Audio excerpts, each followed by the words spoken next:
Maliban sa ginagawa niya ngayong pagsasanay at paghahanda sa susunod na laban, naghatid din ng inspirasyon ng ating pambansang kamaong si Manny Pacquiao sa mga nagsipagtapos sa Mindanao State University sa lungsod ng General Santos. Nakatutok si Mav Gonzalez. 10 rounds ang sparring session ng pambansang kamao sa General Santos City. Pagkatapos, nag-heavy bag,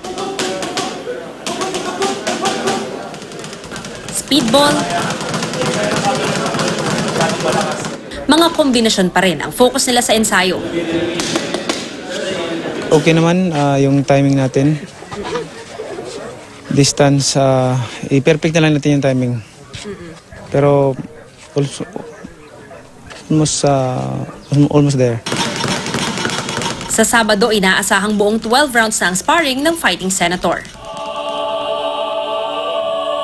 Kahit naman maulan kagabi, masayang-masaya ang mga estudyanteng nagtapos sa Mindanao State University, General Santos City. Kahit kasi abala sa training, binigyan pa rin ng panahon ni Senator Manny Pacquiao ang graduation para magbigay ng commencement speech. Nandito ako upang batiin ang mga hindi sumuko sa laban at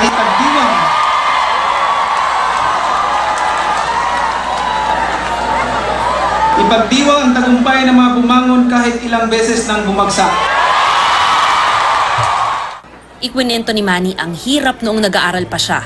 Sino mag-aakala na ang kargador noon at nagtitinda lamang ng ice drop pandesal dyan sa kanto magiging commencement speaker ng MSU Ginsan?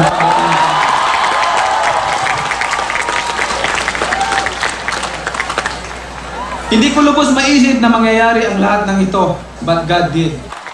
Payo ni Manny sa mga nagtapos, umasinso ka hindi lamang para sa sarili, kundi para sa pamilya at sa bayan.